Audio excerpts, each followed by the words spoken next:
Assalamualaikum warahmatullahi wabarakatuh. Salam hormat kepada Pak Devin Devriza Harisdani selaku dosen mata kuliah arsitektur religius.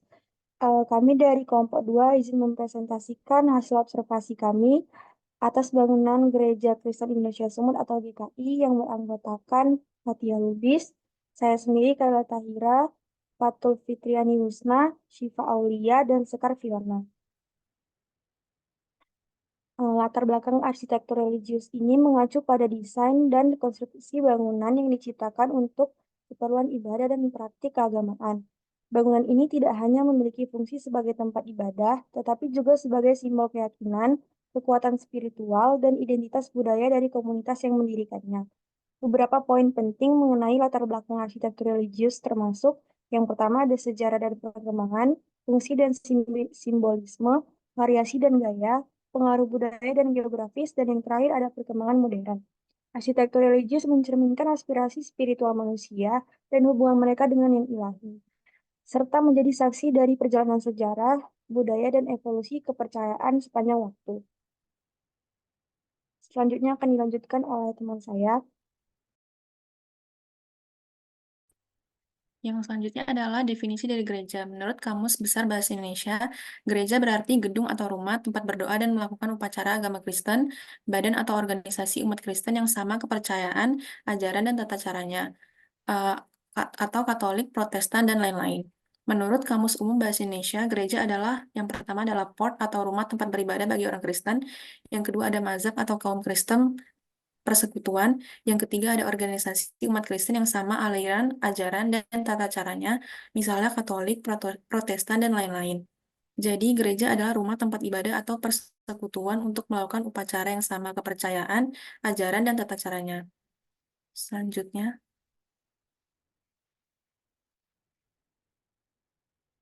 Selanjutnya adalah sejarah dari awal mula gereja. Yang pertama, pada masa awal umat Kristen mengadakan ibadah secara sembunyi-sembunyi di ruang bawah tanah karena penganiayaan. Altar seringkali ditempatkan di atas makam para martir sebagai tanda penghormatan. Yang kedua, gereja zaman Romawi. Ketika kekristenan mulai diterima secara lebih luas, ibadah berpindah dari ruang bawah tanah ke gedung-gedung besar dengan model basilika. Perubahan ini mencakup penggunaan altar yang lebih mewah, menunjukkan evolusi desain dan struktur gereja untuk memenuhi kebutuhan umat. Yang ketiga, gereja zaman Romanesque. Pada periode ini, gereja-gereja dibangun dari batu dengan struktur besar dan menara lonceng.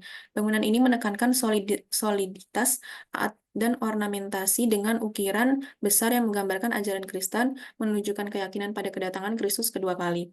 Yang keempat adalah gereja zaman Gotik. Arsitektur Gotik ditandai dengan lengkung-lengkung lancip dan bangunan yang tinggi. Jendela kaca berwarna dan struktur vertikal mencerminkan ketaatan dan keyakinan mendalam. Pembangunan gereja Gotik seringkali sangat megah dan besar. Selanjutnya.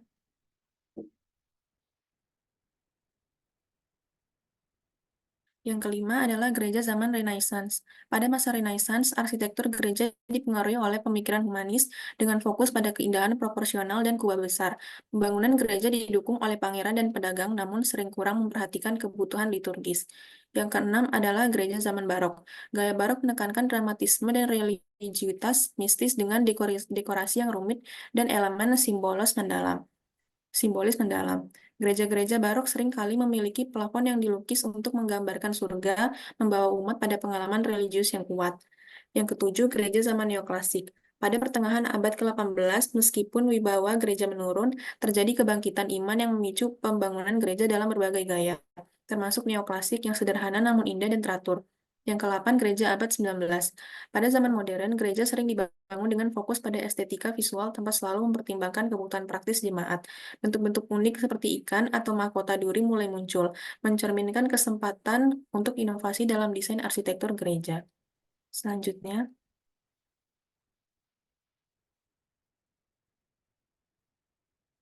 yang berikutnya adalah tata ruang.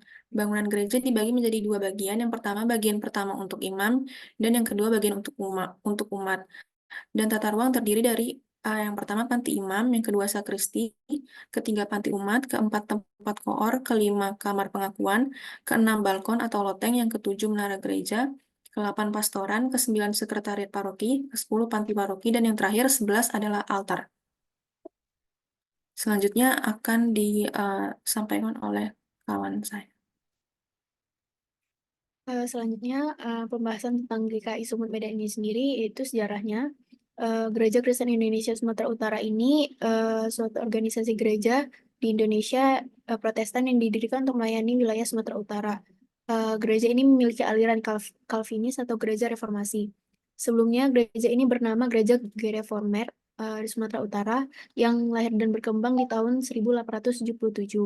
Arsiteknya adalah Chert Kuipers yang merupakan orang kelahiran Frieslandia, Belanda. Kemudian pada tanggal 11 September 1969, nama Gereformed Kerk berubah menjadi Gereja Kristen Indonesia Sumut atau GKI Sumut.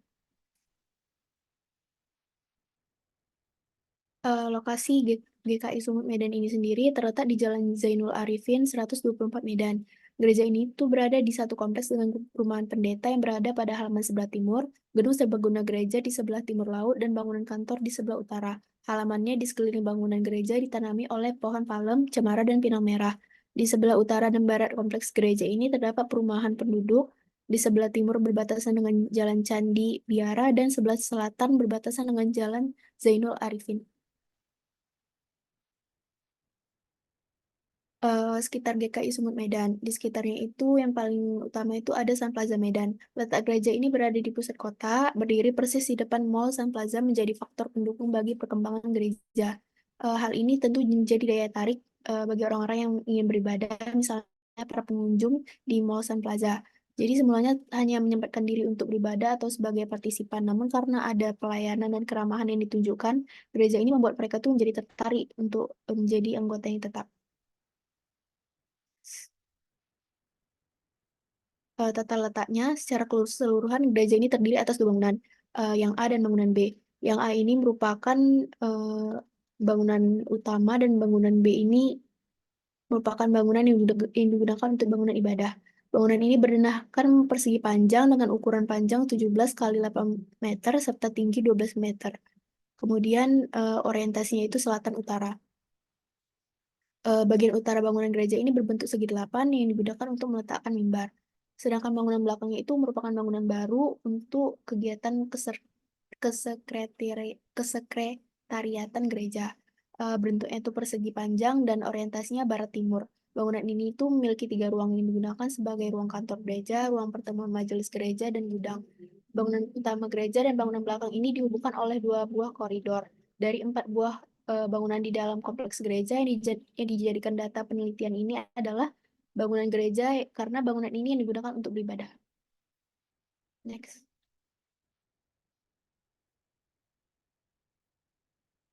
Komponen dasarnya yang pertama ada denah dan pondasi. Bangunan ini memiliki ukuran 17 kali 8 meter dengan tinggi 12 meter. Strukturnya menggunakan rangka beton bertulang, dinding bata, atap genteng, dan juga lantai ubin. Desain basilika dengan denah persegi panjang dipilih karena dinilai sesuai dengan tata ibadah Kristen, menekankan prosesi penuju altar sebagai klimaksnya. Denah bangunan utama ini juga berbentuk persegi panjang yang simetris dengan nef di tengah yang diapit oleh aisle tunggal dan di kiri dan kanannya. Orientasinya itu utara-selatan untuk mengurangi panas dan cahaya matahari yang diterima dari fasad bangunan. Fondasi gereja juga menggunakan teknik pembuatan yang tidak langsung, di mana sebagian besar fondasi dipendam di dalam tanah. Next. Komponen yang kedua yaitu tiang. Eh, Tiang-tiang di gereja ini bergaya Eropa, disebut juga order, terdiri dari dasar base, batang tiang, dan juga mahkota tiang. Ada juga penghubung antar tiang atau entablature. Tiang-tiang ini berbentuk balok empat persegi dengan secara teknis itu berfungsi sebagai penopang konstruksi atap pada nef. Terdapat juga lengkung pada arsitektur Romawi yang bersifat untuk menggantikan kolam dan juga balok dalam membangun struktur yang tinggi dan besar, serta diterapkannya pada pintu dan jendela. Kemudian bentuk lengkung atau arch awalnya digunakan dalam arsitektur Romawi untuk pintu gerbang kerajaan. Kemudian diadopsi dalam arsitektur gereja, contohnya gereja ini. Next.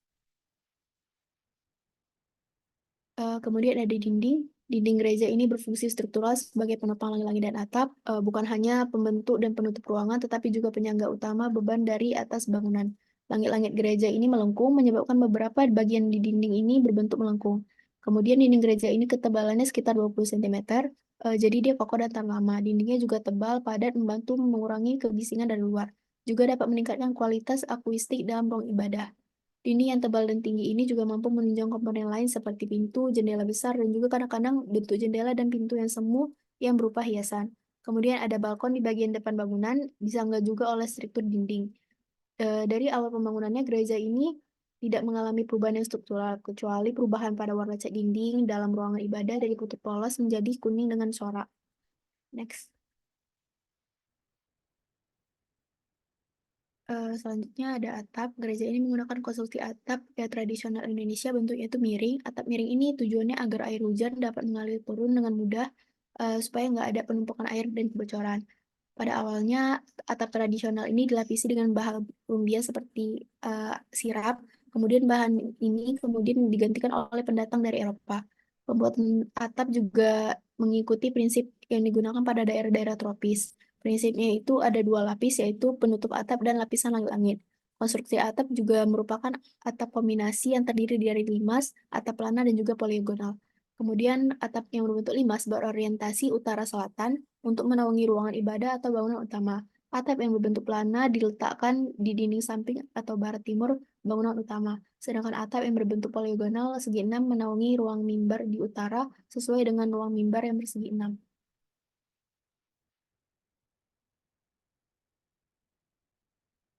Selanjutnya ada pintu. Semua pintu terbuat dari kayu dengan dua jenis, yaitu daun ganda dan juga daun tunggal. Pintu-pintunya juga terbuat dari papan kayu tebal, memberikan kerapatan yang cukup untuk mengurangi kebisingan dari luar. Pintu besar dan tebal dipadukan dengan kusen yang juga tebal, disesuaikan dengan dinding gereja yang tebal, tinggi, dan kokoh. Pintu-pintu di gereja ini secara non-teknis memberikan kesan kokoh dan seimbang dengan struktur bangunan gereja. Selanjutnya akan dilanjutkan oleh teman saya. Yang selanjutnya adalah jendela. Jendela bangunan gereja ini terdiri atas jendela-jendela yang berukuran besar dan berbentuk persegi panjang dengan ambang atas melengkung. Keseluruhan bentuk jendela dapat digolongkan dalam dua jenis, yaitu jendela berdaun kaca gelap dan jendela yang berdaun jendela kaca-kaca bening. Jendela bangunan gereja ini terdiri atas jendela-jendela yang berukuran besar dan berbentuk persegi panjang dengan ambang atas melengkung. Keseluruhan bentuk jendela dapat digolongkan dalam dua jenis, yaitu jendela berdaun kaca gelap dan jendela yang berdaun jendela kaca-kaca bening. Selanjutnya,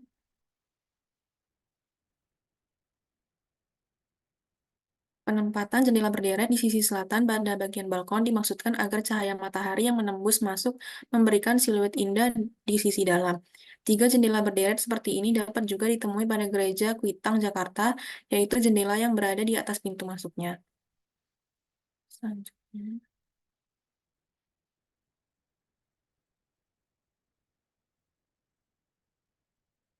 Yang selanjutnya adalah lubang angin atau ventilasi. Lubang angin atau ventilasi merupakan fitur untuk pertukaran udara dari luar ruangan ke dalam ruangan dan sebaliknya. Lubang angin atau ventilasi pada bangunan gedung ibadah ini khususnya merupakan sebuah komponen yang membantu sirkulasi udara di dalam ruangan bangunan ibadah. Sehingga lubang angin atau ventilasi terdapat pada hampir seluruh bagian atas pintu dan jendela. Ada dua jenis lubang angin yang terdapat pada bangunan gereja Kristen Indonesia Sumut Medan, yaitu yang pertama berbentuk deretan persegi panjang, ada 5 buah dan hanya dijumpai di dinding, dan yang kedua berbentuk 3 lingkaran, 2 buah di dinding depan bangunan atau selatan, dan 3 buah di dinding samping bangunan barat timur yang terletak di atas jendela. Selanjutnya akan disampaikan oleh teman saya. Selanjutnya saya akan membahas ruang bangunan ibadah. Bangunan ibadah di GKI ini dibagi menjadi 3 bagian secara horizontal, yaitu ruang jemaat, ruang narteks, dan ruang mimbar. Menara dibagi menjadi 2 bagian secara vertikal, yaitu bagian bawah menara dan bagian atas menara. Bangunan ibadah gereja ini digunakan sebagai ruang jemaat dan ruang mimbar. Ada 5 buah pintu dan 14 Ada 5 buah pintu dan 14 buah jendela pada bangunan. 2 buah berada di samping atau timur dan barat bangunan, dan 2 buah lagi berada di belakang utara bangunan. Narteks ini merupakan pintu masuk. Berbentuk persegi 4 dengan ukuran panjang 3,38 meter dan lebar 2,74 meter. Di atas pintu utama diapit oleh 2 pasang pilaster setinggi 178 cm. Di sisi kiri dan kanannya terdapat sebuah jendela berbentuk persegi panjang yang ujung atasnya melengkung seperti pada gambar di samping. Ruang jemaat. Denah ruang jemaat ini berbentuk persegi panjang dengan ukuran panjang 17 dan lebar 8 meter. Ruang jemaat terdiri dari naf atau badan gereja dan aisle atau lorong yang digunakan untuk tempat duduk jemaat. Antara naf dan aisle dipisahkan oleh deretan tiang berbentuk balok. Ruang mimbar berdenah segi 6 terdapat di sisi utara bangunan gereja dan ditinggikan 20 cm dari permukaan lantai. Pada ruangan ini diletakkan mimbar berbentuk setengah lingkaran terbuat dari kayu. Lantai mimbar ini terbuat dari kayu. Langit-langit di atas mimbar berbentuk setengah kubah. Di dinding ruang mimbar ini terdapat 4 buah jendela. Jendela tersebut berbentuk persegi panjang. Jendela tersebut berbentuk persegi dengan ujung atasnya yang melengkung. Daun jendela dibingkai oleh rangka kayu berwarna coklat. Di atas dan di bawah terdapat hiasan geometris. Selanjutnya ada menara. Menara ini dibagi secara vertikal menjadi dua bagian seperti pada gambar di samping, yaitu bagian menara atas dan bagian menara bawah. Bagian menara bawah ini merupakan sebuah ruangan yang menempel di dalam menara. Ruangan yang disebut balkon ini merupakan tempat para pemain musik dan para anggota atau koir gereja. Umat Kristiani sering memakai menara sebagai media untuk menempatkan lonceng di gereja. Justru itu, menara dibangun dengan indah dan cantik. Selanjutnya saya akan menjelaskan perlengkapan bank ibadah. Uh, yang pertama ada mimbar. Mimbar gereja ini berada di atas sebuah altar yang berada setinggi 20 cm dari permukaan ruang jemaat. Peninggalan lantai ini menjadi pembeda antara area tempat umat dan area pemimpin ibadah. Di sisi paling depan mimbar terdapat sebuah balustrad berwarna coklat dan terbuat dari kayu yang sebagai pembatas area ini. Terbuat dari bahan kayu jati setinggi 2,15 meter dan bentuk dasarnya adalah segi 6. Mimbar ini terbagi menjadi dua susun, dan antara susunan pertama serta kedua dibedakan atas dasar bentuk pola hias yang dibentuk pada masing-masing dinding mimbar tersebut. Selanjutnya, bangku majelis. Bangku majelis terdapat di bangunan gereja ini ada dua buah, di sisi kiri maupun kanan ruang jemaat. Terletak masing-masing sebuah bangku yang saling berhadapan. Bangku-bangku ini hanya diperuntukkan bagi anggota majelis. Apabila diadakan kebaktian di gereja ini, bangku majelis apabila diadakan kebaktian di gereja ini, bangku majelis akan dipakai. Selanjutnya, bangku jemaat. Bangku jemaat adalah bangku yang digunakan pada jemaat selama ibadah berlangsung dan diletakkan pada naf. Bangku panjang terbuat dari kayu jati sepanjang 2,52 meter dan memiliki sebuah sandaran di belakangnya. Tinggi 83 cm, lebar 49 cm. Ada 18 buah bangku panjang yang dapat didudukinya oleh sekitar 10 jemaat. Lalu ada bangku individual, kerangkanya terbuat dari kayu berwarna coklat dan alas duduknya terbuat dari bahan rotan. Panjangnya sampai 57, tingginya 83 cm dan lebar mencapai 54 cm. Ada 58 buah bangku individual yang sepertinya hanya dapat diduduki oleh satu orang jemaat yang terdapat dalam bangunan utama. Selanjutnya akan dilanjutkan oleh teman saya. Perlengkapan ruang ibadah, alas untuk bangku pendeta.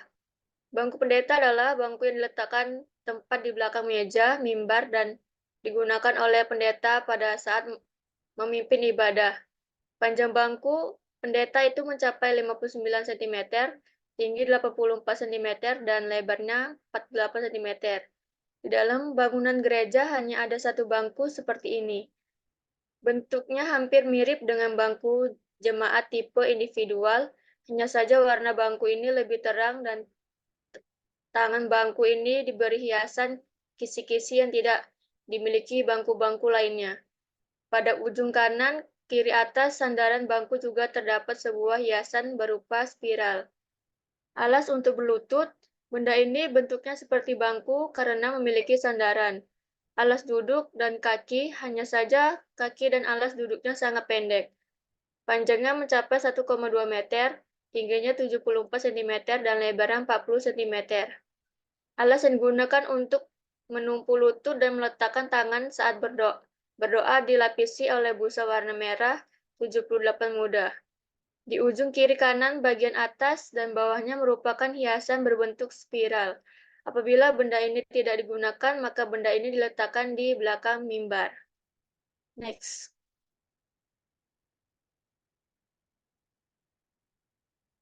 Perlengkapan ruang ibadah. Lampu gantung. Ada 32 lampu gantung yang indah di dalam gereja. Ketiga lampu gantung ini bentuk dan warnanya sama. Lampu ini terbuat dari dua bagian, yaitu bagian atas yang dikelilingi oleh lampu kecil menyerupai lilin, dan bagian bawah tempat dipasang bola lampu yang berbentuk jajaran genjang. Papan pujian dan bacaan.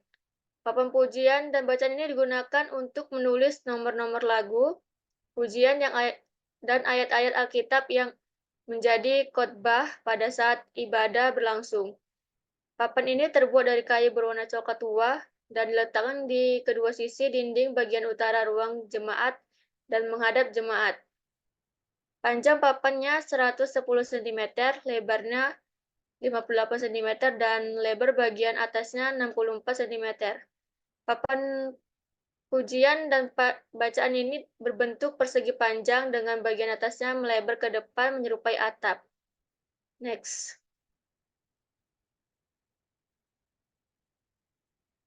Pengaruh postmodernalisme terhadap GKI Sumut. Pengaruh postmodernisme terhadap Gereja Kristen Indonesia atau disingkat GKI di Sumatera Utara bisa bervariasi tergantung pada bagaimana GKI Sumut merespon dan menghadapi perkembangan teknologi, teologi, dan pandangan dunia yang terkait dengan postmodernisme. Di antara beberapa pengaruh yang mungkin terjadi adalah pemikiran teologis yang fleksibel. Postmodernisme menekankan keragaman dan pluralisme dalam pemikiran dan interpretasi teologis. Ini bisa mendorong GKI Sumut untuk mengadopsi pendekatan yang lebih fleksibel terhadap teologi, memungkinkan ruang bagi variasi dalam keyakinan dan praktik keagamaan. Yang kedua, pengaruh liturgi. Postmodernisme seringkali mendorong eksperimen dan inovasi dalam ibadah dan liturgi. GKI Sumut mungkin memperkenalkan elemen-elemen baru dalam ibadah mereka, seperti menggunakan seni visual, musik kontemporer, dan format yang lebih partisipatif untuk mencerminkan sensitivitas terhadap konteks postmodern. Yang ketiga, pemahaman terhadap kebenaran absolut. Postmodernisme seringkali menantang ide kebenaran absolut, yang dapat mengarah pada pemahaman yang lebih relatif terhadap doktrin dan ajaran agama. Ini bisa menyebabkan GKI Sumut mengadopsi pendekatan yang lebih inklusif terhadap orang-orang dari latar belakang dan keyakinan yang berbeda. Yang keempat, penekanan pada narasi dan pengalaman pribadi. Postmodernisme menekankan pentingnya narasi pribadi dan pengalaman dalam pembentukan keyakinan dan identitas. GKI Sumut mungkin memperkuat pendekatan pastoral yang lebih berorientasi pada mendengarkan dan memahami pengalaman individu anggotanya serta mengakui keragaman pengalaman keagamaan. Next.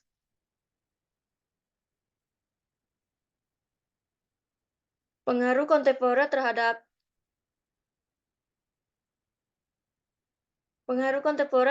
GKI Sumut mempengaruhi Gereja Kristen Indonesia atau disingkat GKI Sumatera Utara dalam berbagai aspek, termasuk dalam teologi, praktik ibadah, dan pengelola gereja. Berikut adalah beberapa contoh bagaimana pengaruh kontemporer mungkin mempengaruhi GKI Sumut. Yang pertama, teologi kontemporer. GKI Sumut mungkin mengadopsi atau berinteraksi dengan pemikiran teologis kontemporer yang mencoba merespon tantangan dan pertanyaan zaman kita, seperti teologi pembebasan, teologi feminis, atau teologi kontekstual. Ini bisa mempengaruhi cara gereja menafsirkan dan menerapkan ajaran agama dalam konteks kontemporer. Yang kedua, praktik ibadah. Pengaruh kontemporer dapat tercermin dalam praktik ibadah GKI Sumut, baik dalam musik, teknologi, atau bahkan dalam penyampaian khotbah. Mungkin ada penggunaan musik kontemporer dalam ibadah, serta penerapan teknologi seperti proyektor untuk presentasi atau penggunaan media sosial untuk menyebarkan pesan gereja. Yang ketiga, pengelolaan gereja. Konteks kontemporer juga dapat mempengaruhi cara GKI Sumut mengelola gereja mereka secara administratif dan organisasional. Misalnya, mereka mungkin menggunakan teknologi informasi untuk mengelola data anggota gereja atau memfasilitasi komunikasi internal. Yang keempat, respon terhadap isu-isu kontemporer. GKI Sumut mungkin juga merespon isu-isu kontemporer seperti kemajemukan, hak asasi manusia, atau perubahan sosial dan ekonomi dengan mengadakan program-program sosial atau mengintegrasikan pesan-pesan relevan dalam khotbah dan kegiatan gereja. Selanjutnya akan dijelaskan oleh teman saya.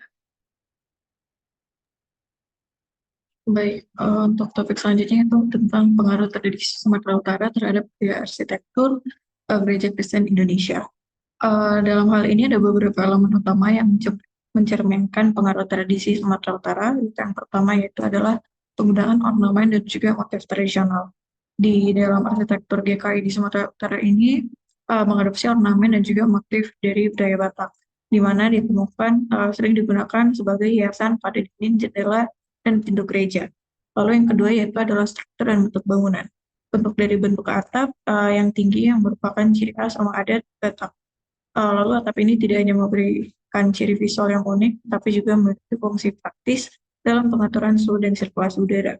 Lalu yang selanjutnya, yang ketiga, yaitu adalah material bangunan, di mana material yang digunakan dalam konstruksi gereja ini terinspirasi dari bahan-bahan lokal, meskipun seringkali dikombinasikan dengan bahan modern seperti beton dan kaca.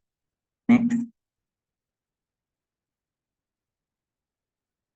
Lalu selanjutnya itu ada ruang dan tata letak, di mana tata letak dan ruang dalam gereja menyesuaikan dengan tradisi lokal dalam penempatan altar dan area jemaat, yang dapat mencerminkan nilai-nilai komunitas dan kebersamaan yang kuat. Lalu yang kelima itu ada integrasi alam, di mana gereja-gereja dibangun dengan memperhatikan lingkungan alam sekitar dengan lingkungan yang ada di sekitar.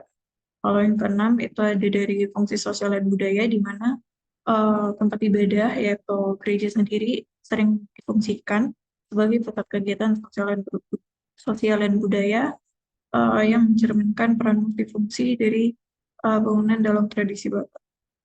Selanjutnya, dari perspektif masyarakat sendiri mengenai gereja tersebut, pertama ada dari segi penghargaan terhadap warisan budaya, di mana masyarakat menghargai upaya gereja dalam mengintegrasikan elemen struktur tradisional Sumatera Utara seperti dari motif dan juga bentuk atapnya sebagai bentuk pelestarian warisan budaya. Lalu selanjutnya itu ada dari kebanggaan komunitas, di mana gereja ini dia menjadi sumber kebanggaan dan juga identitas lokal tradisional yang memperkuat rasa kepemilikan dan solidaritas di antara jemaat dan juga penduduk sekitar. Lalu yang ketiga itu ada pusat sosial dan juga komunitas, di mana gereja berfungsi ganda sebagai tempat ibadah dan pusat kegiatan sosial budaya dan komunitas yang memperkuat peran sosial gereja dalam kehidupan sehari-hari. Lalu yang terakhir itu dari segi pengalaman spiritual, di mana arsitektur tersebut dapat bilang mendukung jemaat untuk bisa khusyuk dan juga sakral dihargai karena meningkatkan pengalaman spiritual dan agama. Selanjutnya, karena itu kesimpulan yang dapat diambil melalui penelitian ini adalah dapat ditemukannya unsur ornamen menambah keindahan dan juga memberikan nuansa kolonial pada bangunan tersebut. Selain itu, bangunan gereja ini mencerminkan sifat universal dengan jiwa materialis. Kuningan tersebut dipertegas oleh nilai arsitektural dan sejarah yang melekat pada gereja ini. Lalu untuk saran yang dapat kami berikan yaitu untuk kesadaran akan masalah kondisi bangunan di kawasan kota tua di Indonesia yang terbengkalai telah menjadi perhatian selama periode cukup lama. Oleh karena itu, sangat penting untuk kita untuk melakukan upaya pencegahan terhadap penghancuran bangunan-bangunan bersejarah yang memiliki nilai yang sangat penting bagi aspek keagamaan dan kebudayaan.